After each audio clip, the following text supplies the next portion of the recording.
అందరికీ వందనాలు. మా తండ్రి గారు అయిన పాస్టర్ రెవరెండ్ డి రమేష్ గారు వాక్యం తెలుపుచున్నారు. అందరూ శ్రద్ధగా వినండి. Thank you. దేవునికి స్తోత్రం.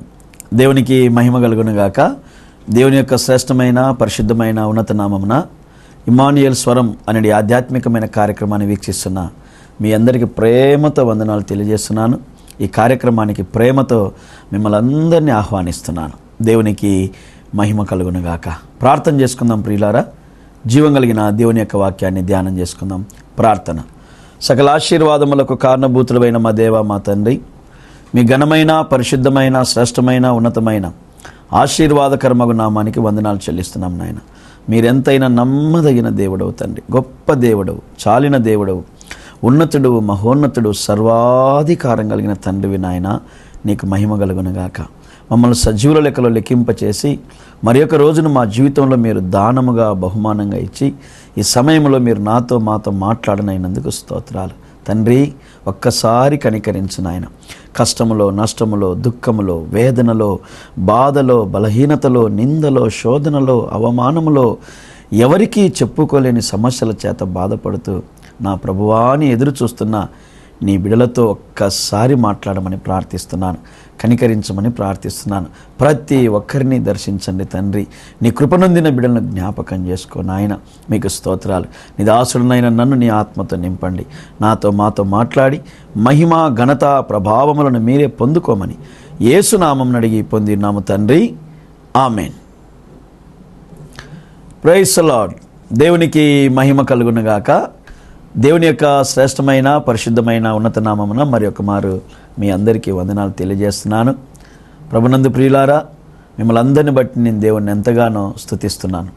ఈ కార్యక్రమములను మీరు తప్పిపోకుండా వీక్షిస్తూ దేవుని సన్నిధిలో మీరు పొందుతున్న ప్రతి మేలులను మీరు మాకు తెలియజేస్తున్న విధానాన్ని బట్టి నేను ఎంతగానో దేవుని స్తుతిస్తున్నా. దేవునికి మహిమ కలుగునుగాక. మీరు మాకు తెలియజేస్తున్న ప్రతి ప్రేయర్ రిక్వెస్ట్ విషయమై మేము మీ కొరకు ప్రార్థనలు చేస్తున్నాం. మేము మీ ఫోన్ కాల్స్ను బట్టి ప్రభునందు ప్రియులారా దేవుని సన్నిధిలో దేవుని స్తుతిస్తూ మీరు మాకు తెలియజేసిన ప్రతి ప్రార్థన అంశమును గురించి దేవుని సన్నిధిలో విజ్ఞాపన చేస్తున్నాం, ప్రార్థన చేస్తున్నాం. మీరు పొందిన మేళ్ళు కూడా మాకు తెలియజేస్తున్నటువంటి ఆ యొక్క రీతిని బట్టి కూడా మేము ప్రభువును స్తుతిస్తూ దేవుని నామాన్ని ఘనపరుస్తున్నాం. దేవునికి మహిమ కలుగునుగాక. ఇంకా ఈ పరిచర్య ఆగక కొనసాగునట్లు మీరు ప్రార్థన చేయాలని ప్రేమతో నేను మీకు జ్ఞాపకం చేస్తున్నాను.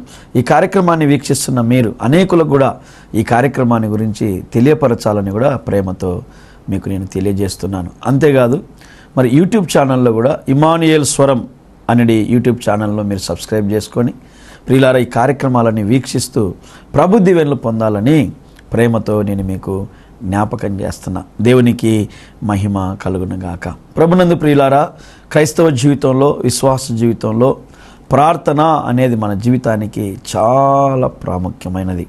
ఉపవాస ప్రార్థన మరింత శ్రేష్టమైన ప్రార్థన అని తెలియజెప్పుటకు దైవజనునిగా నేను ఎంతో సంతోషిస్తున్నాను.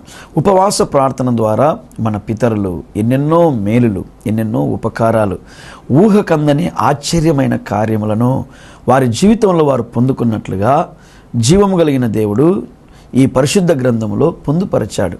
కాబట్టి ఆత్మీయ జీవితంలో, విశ్వాస జీవితంలో మనం జ్ఞాపకం చేసుకోవాల్సినటువంటి ఆత్మ సంబంధమైన అనుభవం ఏంటంటే, మరి కష్టం వచ్చినప్పుడు, శ్రమలు వచ్చినప్పుడు, శోధనలు వచ్చినప్పుడు, బాధలు వచ్చినప్పుడు మన పితరులు ఏం చేయగలిగారు? బైబిల్ గ్రంథంలో మన పితరులు ఏ విధంగా నడవగలిగారు?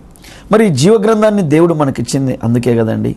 కాబట్టి మన జీవితంలో మనం ఏం నేర్చుకోవాలంటే, మరి మన పితరులు కష్ట సమయంలో, నష్ట సమయంలో, దుఃఖ సమయంలో, శోధన సమయంలో వారు దేవునితో ఎలాగ నడిచారు, దేవుని సన్నిధిలో ఎలాగ వారు జీవించారు, దేవుని సన్నిధిలో వారు ఎలాగూ అడగగలిగారు, ఎలాగూ పొందుకోగలిగారు అన్న సంగతిని మనం తెలుసుకోగలిగినట్లయితే, మనము కూడా అదే మార్గమున పయనించిన వారమైతే, మన దేవుడు నిన్న నేడు ఏకరీతిగా మారని దేవుడై ఉన్నాడు గనక ప్రియులారా, ఆనాడు వారి జీవితాల్లో చేసిన మేలులు ఈనాడు కూడా మన జీవితంలో చేయడానికి ప్రభు ఆశతో ఎదురు చూస్తున్నాడు అన్న ఆత్మీయ సత్యాన్ని మరచిపోకూడదు అని దేవుని సేవకునిగా నేను మీకు జ్ఞాపకం చేస్తున్నాను.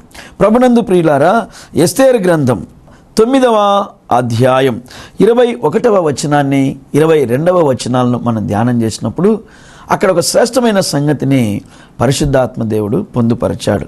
ఎస్తేరు గ్రంథం 9వ అధ్యాయం 21-22 వచనాలు చూడండి.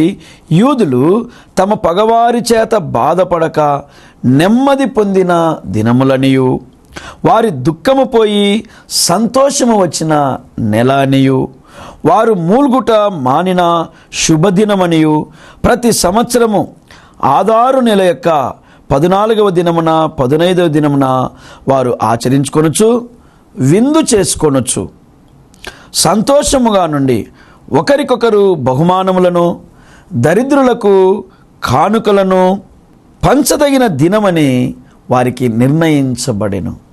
దేవునికి మహిమ కలుగునగాక. ప్రభునందు ప్రియులారా, ఈ ఎస్తేరు గ్రంథం 9వ అధ్యాయం 21వ వచనం యొక్క ప్రత్యేకతను మీరు గమనించండి. అక్కడ మొర్దెకయి, ఎస్తేరు, యూదులు వీళ్ళందరూ కూడా సంతోషించుచున్నారంట, విందు చేసుకొనుచున్నారంట, కానుకలు ఇస్తున్నారంట, దరిద్రులకు కానుకలు ఇస్తున్నారంట, ఒకరికొకరు బహుమానాలు ఇచ్చుకొనుచున్నారంట. అంతేకాదు శ్రేష్టమైనటువంటి 3 సంగతులను వారు తెలియజేశారు. వారు ఏమంటున్నారంటే, బాధపోయి నెమ్మది వచ్చిన రోజు, రెండవది దుఃఖము పోయి సంతోషం వచ్చినటువంటి రోజు, మూల్గుల యొక్క అంటే అనేక సమస్యలను బట్టి మేము కృంగిపోయాము, అది పోయి మా జీవితంలో శుభదినము ప్రారంభమైన రోజుగా ఈ రోజును మనము నిర్ణయించుకొని ప్రతి సంవత్సరం కూడా ఈ విధంగా ఈ రోజు లాగా మనము దేవుని యందు సంతోషించాలి అనే మాటలను వారు నిర్ణయించుకున్నట్లుగా మనం జ్ఞాపకం చేసుకుంటున్నాం. బాగా జ్ఞాపకం చేసుకోవాలి. మరి వీరి జీవితంలో బాధపోయి నెమ్మది ఎలా వచ్చింది? వీరి జీవితంలో దుఃఖము పోయి సంతోషం ఎలా వచ్చింది? మూల్గుల యొక్క ఆ వేదనలో నుండి శుభకరమైన దినాలు వారి జీవితంలో ఎలా ప్రాప్తించబడ్డాయి అని మనం జ్ఞాపకం చేసినప్పుడు ఇదే ఎస్తేరు గ్రంథం ప్రియులారా 4వ అధ్యాయం 3వ వచనంలో అక్కడ శ్రేష్టమైన సంగతి రాయబడింది. రాజు యొక్క ఆజ్ఞయు శాసనమును ఏ సంస్థానమునకు వచ్చినో అక్కడున్న యూదులు ఉపవాసముండి దేవునికి మహిమ కలుగునుగాక. అందుకే ప్రియులారా, ఈ లోకములో దేవుని చేత ఎన్నుకొనబడిన, దేవుని చేత ఏర్పరచబడిన, దేవుని చేత విలువ పెట్టి కొనబడిన ఆయన జనులమైన మనము ఏ విషయంలో కూడా భయము చెందవలసిన పని లేదు, కలవరము చెందవలసిన పని లేదు, దుఃఖపడవలసిన పని లేదు.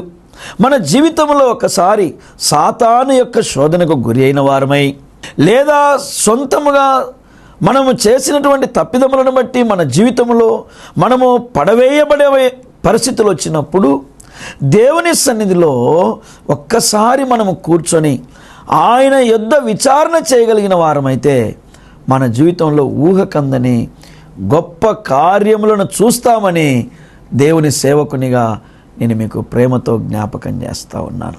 ప్రభునందు ప్రియులారా, మనందరికీ తెలిసిన లేఖన వాక్యం, యూదులు ఓడిపోయారు, చెరలోనికి వచ్చారు, అహశ్వరోషు రాజు యొక్క అధికారము కింద ఉన్నారు. వీళ్ళందరూ చాలా శ్రమలు అనుభవిస్తున్నారు వీళ్ళు. కానీ దేవుని మహాకృప చూడండి, వారి జీవితం కంప్లీట్గా మారిపోయినట్లుగా మనం చూస్తున్నాం.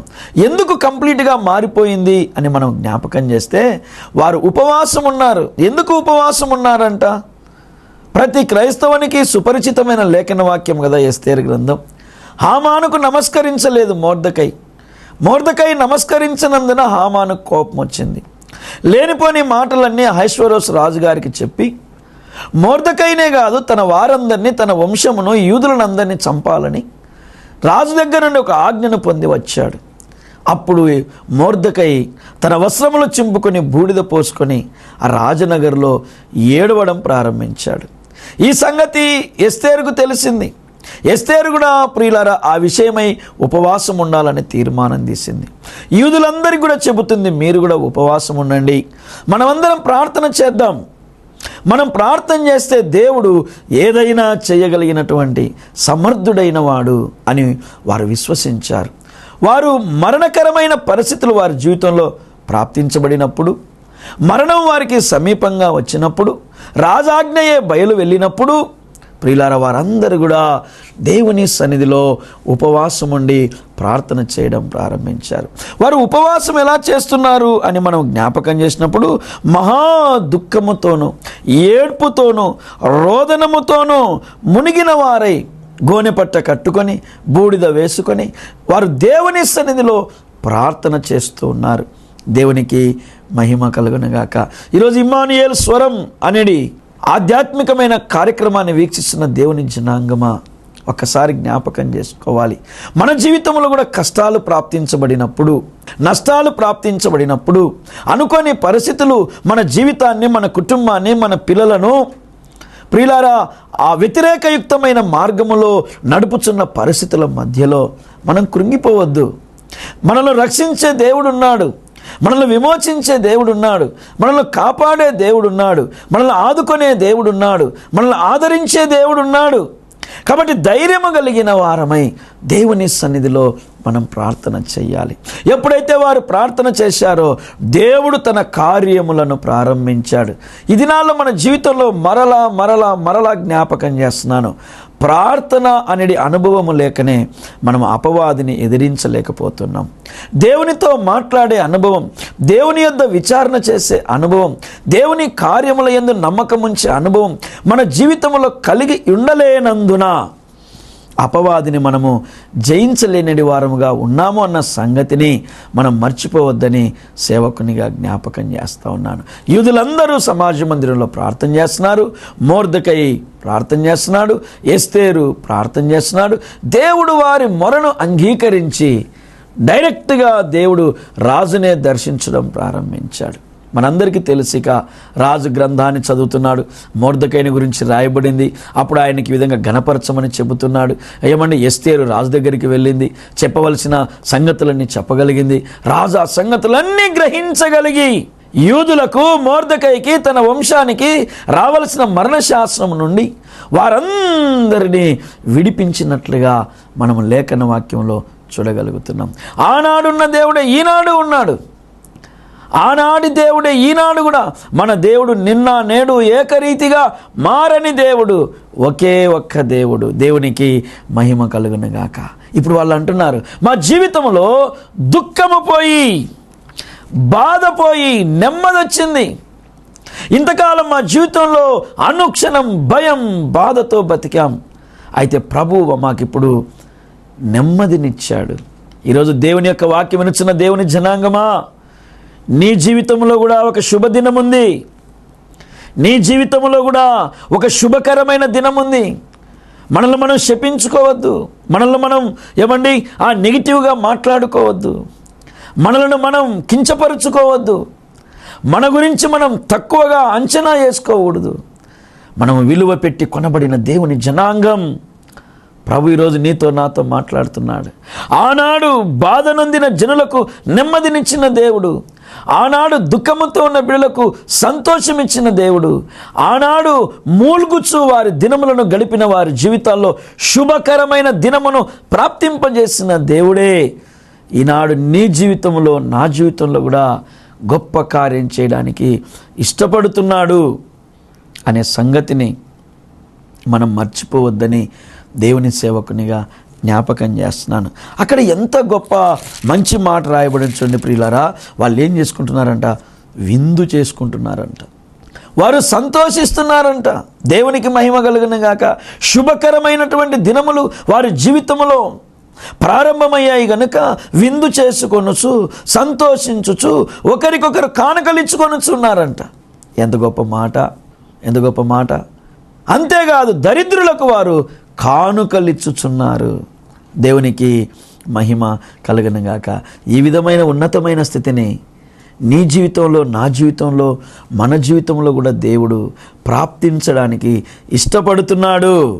ఆయనకి ఇష్టంగా ఉంది నీవు నేను కూడా ఇలాగ జీవించాలని, నీవు నేను కూడా అనేకుల ఎడల ఈ విధంగా దేవుని మహిమపరచాలని ప్రభు నిన్ను బట్టి నన్ను బట్టి కూడా ఆశపడుతున్నాడు. ఒకరి ఇస్తే తీసుకునే స్థితిలో నుండి ఒకరికి ఇచ్చే స్థితిలోకి మారారు. ప్రియుల సంతోషమే లేని జీవితంలో నుండి సంతోషం పొందడం ప్రారంభించారు. ఈరోజు దేవుడు నీతో నాతో కూడా మాట్లాడుతున్నాడు.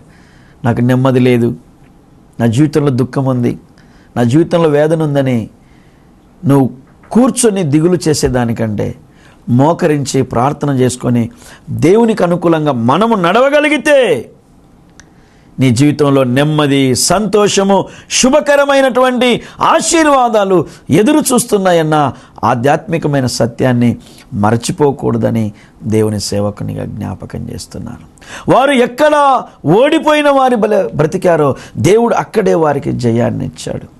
ఎక్కడ రాజాజ్ఞ చేత భయపడి వారి జీవితంలో కృంగిపోయారో అదే రాజనగరులో ఉన్నతమైన స్థితిలో కూర్చోడానికి దేవుడు గొప్ప సహాయమును వారి జీవితంలో చేశాడు. కాబట్టి ఈరోజు జీవం కలిగిన దేవుని యొక్క వాక్యాన్ని వినుచున్న నీవు ఇంకెందుకు పోగొట్టుకోవాలి ఇంత మంచి ఆశీర్వాదాన్ని? మనం ఎందుకు పోగొట్టుకోవాలి ఇంత శ్రేష్టకరమైన శుభకరమైన దీవెనల యొక్క ఆశీర్వాదాలను? ఆనాడు మన పితరులు ప్రార్థించినట్లు ఈనాడు కూడా మనం దేవుని సన్నిధిలో అడగడం నేర్చుకోవాలి. దేవుడు మన జీవితంలో ఎనలేని గొప్ప కార్యములను చేయుటకు ప్రభు నమ్మదగిన వాడని దేవుని సేవకునిగా నేను మీకు జ్ఞాపకం చేస్తూ ఉన్నాను. దేవునికి మహిమ కలుగును గాక. మనం ఆరాధించే దేవుడు నమ్మదగిన దేవుడు, మనం ఆరాధించే దేవుడు గొప్ప దేవుడు, మనం ఆరాధించే దేవుడు నీ పక్షమున నా పక్షమున మేలు చేయడానికి ఎదురు చూస్తున్న దేవుడు అనే ఆధ్యాత్మికమైన సత్యాన్ని మనం మర్చిపోకూడదని దేవుని సేవకునిగా నేను మీకు జ్ఞాపకం చేస్తూ ఉన్నాను. వారేం చేయలేదు, ప్రత్యర్థుల మీదకి యుద్ధానికి పోలేదు, లేదా వారు ఒక సైన్యముగా కూర్చొని వారు యుద్ధం ప్రకటించి ఏమండి ఆ రాజ్యంలో వారు రాజుకు వ్యతిరేకంగా నిలవలేదు. వారు ఏమేమో కార్యాలు చేయలేదు. మన దేవుడు మనకు సూటిగా స్పష్టంగా మాట్లాడాడు. నీ పక్షమున యుద్ధము జరిగించువాడును నేను, నువ్వు నమ్మిన ఎడల నా మహిమను చూస్తావని దేవుడు మనకు సూటిగా స్పష్టంగా చెప్పాడు. కాబట్టి ఈరోజు ఇంకా భయపడొద్దు మనం, ఇంకా దిగులు పడొద్దు మనం, ఇక కలవరపడొద్దు మనం, ఇక జడియొద్దు మనం. నీ జీవితంలో ఏది ఏలుబడి చేస్తుందో అది నీ హృదయానికి, నీ మనస్సుకు, నీ కుటుంబానికి ఏ సమస్య, ఏ శోధన, ఏ ఇబ్బంది ఒక అడ్డుబండగా మారి నీ జీవితంలో నెమ్మది లేకుండా చేస్తుందో మనకు ఒక శుభవార్త. మనం ఏమీ చేయాల్సిన పని లేదు. దేవుని సన్నిధిలో మోకరించి మన చింత యావత్తు దేవుని పాదాలకు సమర్పించుకోగలిగితే చాలు. సమర్పించిన నీవు నేను, సమర్పించిన నా యొక్క విన్నపమును నా ప్రభు అంగీకరించి నా జీవితానికి మేలు చేస్తాడని ఆయనకిష్టమైన రీతిలో మన బ్రతుకును ముందుకు నడిపించుటయే మన జీవితంలో మనం చేయవలసిన కార్యమని దేవుని సేవకునిగా నేను మీకు జ్ఞాపకం చేస్తూ ఉన్నాను. దేవునికి మహిమ కలుగునుగాక. శుభదినం ఉంది మన జీవితంలో, మేలు పొందే దినం ఉంది మన జీవితంలో, నెమ్మది పొందే రోజుంది మన జీవితంలో, సంతోషం పొందే రోజుంది మన జీవితంలో. చాలామంది అనుకుంటారు నా జీవితం ఇంకా ఇంతేనండి, ఈ జీవితం ఇంతేనండి, ఇక ఈ భర్త మారడండి, ఈ పిల్లలు మారరండి, నా అప్పులు పోవండి, నా రోగం పోదండి, డాక్టర్లే చెప్పారండి, ఇక నా వల్ల కాదండి, ఇక నేను రోజు ఒక 10-20 టాబ్లెట్లు వేసుకోవాల్సిందేనండి, నా పిల్లలకి ఇక నా మీద మంచి మనసు లేదండి, వాళ్ళకి నా మీద మనసు ఇరిగిపోయిందండి అనే నెగిటివ్ యొక్క ఆలోచనలను చేస్తూ మరింత భారాన్ని నీ గుండెల మీద మోయకుండా నీ గుండెల్లో ఉన్న లేదా మన గుండెల్లో ఉన్న మన హృదయంలో ఉన్న ప్రతి భారాన్ని దేవుని సన్నిధిలో ప్రార్థన రూపకంగా సమర్పించుకోగలిగితే చాలు. ఊహకందని గొప్ప కార్యాలు మన జీవితంలో చూస్తాము అనే సంగతి మనం మర్చిపోకూడదని దేవుని సేవకునిగా నేను మీకు ప్రేమతో జ్ఞాపకం చేస్తున్నాను. ఈ యొక్క సంఘ పరిచర్యలో నేను అనేక కుటుంబాలను, అనేక మంది వ్యక్తులను చూస్తూ ఉంటాను. దేవుడు వారి జీవితాల్లో చేసే మేలులు, దేవుడు వారి జీవితాల్లో చేసే అద్భుతాలు, దేవుడు వారి జీవితాల్లో చేసే ఆశ్చర్య కార్యాలు, దేవుడు వారిని నడిపే విధమును నేను చూస్తున్నప్పుడు దేవుడిని ఎంతగానో స్తుతిస్తానండి. వారి జీవితంలో ఎందుకు వారంత గొప్ప దీవెనకు లేదా అంత ఘనతకు, ఆ దేవుని కృపకు వారు పాత్రులయ్యారంటే వారు చేసింది, చేయగలిగేది, చేస్తున్నది ఒకటేనండి, దేవుని సన్నిధిలో ప్రార్థన చేసుకుంటూ ఆయనకు నమ్మకంగా బ్రతుకుటయే వారి జీవితంలో వారు నేర్చుకున్నారు. దేవునికి మహిమ కలుగునుగాక. Praise the lord. నా దగ్గరికి ఒక యవనస్తుడు వచ్చాడు ఒకసారి. వచ్చి చాలా ఏడుస్తున్నాడు. ఎందుకు తమ్ముడు అట్లా ఏడుస్తున్నావు అంటే, ఏం చేద్దాం పాస్టర్ గారు, నాకైతే చక్కగా దేవుని కొరకు బ్రతకాలని, దేవుని సన్నిధిలో ఉండాలని, నా కుటుంబానికి ఆశీర్వాదకరంగా బ్రతకాలని, నా తల్లిదండ్రులకు దీవెనకరంగా ఉండాలని, సమాజంలో మంచిగా బ్రతకాలని ఆశిస్తున్నాను. కానీ మరి నా తండ్రి కానీ, లేదంటే నాకున్న పరిస్థితులు కానీ, లేకుంటే ఏమంటే నా కుటుంబ సభ్యులు కానీ అనుకూలమైనటువంటి అనుభవంలో లేరు పాస్టర్ గారు వాళ్ళు అన్నాడు. అప్పుడు నేను ఒకటే మాట చెప్పాను. ఏం చెప్పానంటే, నీవు వాళ్ళ వైపు వీళ్ళ వైపు చూడొద్దు, దేవుని వైపు చూస్తూ దేవుని మీద ఆధారపడి మన విశ్వాస జీవితంలో ముందుకు సాగుదాం. దేవుడే తాగుబోతైన నీ తండ్రిని మార్చొచ్చు, లేకుంటే అవిధేయమైన నీ కుటుంబాన్ని విధేయతగా మార్చొచ్చు. ఆయన ఏదైనా చేయగలిగిన గొప్ప దేవుడు, నిన్ను బట్టి చేస్తాడు ఆయన. నువ్వైతే విశ్వాసం ఉంచి ప్రార్థన చేసుకుంటూ దేవుని సన్నిధిలో నడువు అనే మాటలను ఆ యవన సహోదరునికి నేను తెలియజేశాను. ఈరోజు ఆయన చూస్తే ఎంత సంతోషం వేస్తుందో. దేవునికి మహిమ కలుగునుగాక. ఆయన తన కుటుంబానికే కాదు, సంఘానికి దీవెనకరమైన వ్యక్తిగా, దేవుని సేవకు దీవెనకరమైన వ్యక్తిగా, తన భార్య బిడ్డలకు, తల్లిదండ్రులకు, అత్తమామలకు, అనేకులకు మేము దేవుని సేవలో చేసే సేవా కార్యక్రమాలలో కూడా ఒక వంతు ఆశీర్వాదకరమైన పాత్రగా, తన గుప్పిలి విప్పెడివానిగా దేవుడు ఆ యవన సహోదరుని ఆశీర్వదించాడు. ఈరోజు వాక్యం వినుచున్న దేవుని జనాంగమా, ఆనాడు మన పితరులు ఉపవసించి ప్రార్థన చేస్తే వాళ్ళ జీవితాల్లో గొప్ప మేలు చూడగలిగారు. ఈరోజు ఆ దేవుడే మన దేవుడై ఉన్నాడు. ప్రార్థన చేద్దాం, దేవుని పాదాల దగ్గర మనం నమ్మకంగా జీవిద్దాం, దేవుడు చెప్పిన మార్గంలో సాగిపోదాం. దేవుడు మన బ్రతుకుల్లో గొప్ప కార్యాలను చేస్తాడు. రాజు యొక్క ఆజ్ఞలనే తారుమారు చేశాడు దేవుడు. రాజాజ్ఞను తారుమారు చేశాడు. పత్రికలలో ఉన్నటువంటి సారాంశమును మార్చిపడేశారు. ప్రియులారా, ఏ వ్యక్తి అంత కుతంత్రానికి పాల్పడ్డాడో ఆ హామాను అనే వ్యక్తి చావడం కాదు, అతనికి 10 మంది సంతానం అంట. ఆ 10 మంది సంతానము కూడా చంపబడిరి. అందుకే మనం ఎప్పుడు కీడు వైపు నడవకూడదు. జీవితంలో బాగా జ్ఞాపకం చేసుకోవాలి. కీడు ద్వారా వచ్చే ఫలితం బహు శాపగ్రస్తంగా ఉంటుందండి. మనం ఎప్పుడు మేలైన మార్గంలో నడవాలే తప్ప కీడు మార్గంలో నడవకూడదు. మనం ఎప్పుడు ఇతరులకు మేలుకరంగా ఉండాలే తప్ప ఇతరులను బాధించేడి వారముగా ఉండకూడదు. మనం ఇతరుల సంతోషంలో ఉండాలే తప్ప మనల్ని బట్టి ఇతరులు దుఃఖపడే అనుభవంలో మనం జీవించకూడదు. మనకు చేతనైనది, మన ప్రభు వల్ల నేర్చుకున్నది, మన ప్రభు చేత బోధింపబడినటువంటి సన్మార్గములో, సత్య మార్గములో మనం నడవాలే తప్ప సమాజంలో శాపగ్రస్తమైన జనుల వలె మనం ఉండకూడదు. అలా ఉంటే ఆ వచ్చే ఫలితం కూడా బహు భయంకరంగా ఉంటుందని దేవుని సేవకునిగా నేను మీకు జ్ఞాపకం చేస్తున్నాను. కాబట్టి ఈ లోకంలో ఉన్నంతకాలం మనం ప్రతిరోజు ప్రార్థన చేసుకుంటూ, బైబిల్ చదువుకుంటూ, ఉపవాసం ఉంటూ, దేవుని మందిరంలో నాటబడిన వారమై, నీకు చేతనైనప్పుడు మంచి చేయుటకు ముందు వచ్చి 10 మంది ఎదుట దేవునికి మహిమకరమైనటువంటి జీవితాన్ని మనం జీవిస్తే చాలు. దేవుడు మనలను ఊహకందని రీతిలో ఆశీర్వదిస్తాడు. కొండ మీద కట్టబడిన పట్టణములాగా చేస్తాడు. దీపస్తంభం మీద ఉంచిన దీపములాగా చేస్తాడు.